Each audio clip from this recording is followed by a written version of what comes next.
ఈ శరీరముతో జీవుడుండగా ఈ శరీరానికి నువ్వు రకరకాలుగా అలంకరిస్తున్నావు, ఇది ప్రతిబింబం.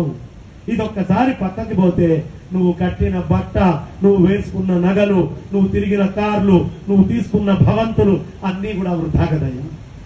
కాబట్టి నువ్వు దేన్ని అలంకరించాలి? అద్దంలో ఉన్న ప్రతిబింబమైన జీవుణ్ణి అలంకరిస్తావా, లేదా నీ లోపల ఉన్న లక్ష్మీ నరసింహస్వామి అని నీ హృత్పద్మంలో కూర్చున్న ఆయన్ని అలంకరించుకుంటావా? ప్రభుజీవ ప్రియమిచ్చసి చే నరహరి పూజాం కురు సతతం ప్రతిబింబాలంకృతి కృతి కుశలో బింబాలంకృతి మాతలుదే. ఇది శంకర భగవత్పాదాచార్యులు వారు. నీలో ఉన్నాడయ్యా, ఆ లక్ష్మీ నరసింహస్వామి వారిని అలంకరించు, బాగా ఆయన భూషణాలు చదువు అని చెప్పారు. దీనికి ఒక చిన్న ఉదాహరణ, అద్భుతమైన ఉదాహరణ 2 నిమిషాల్లో ముగిస్తుంది. అద్భుతమైనటువంటి ఉదాహరణ ఒకటి ఉంది. అదేమిటి అంటే, ఓ అద్దాల మంటపం ఉంది.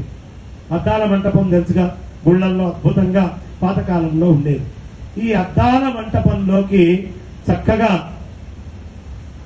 లక్ష్మీ నరసింహస్వామిని తీసుకెళ్లి ఉయ్యాల్లో మధ్యలో కూర్చోబెట్టారు.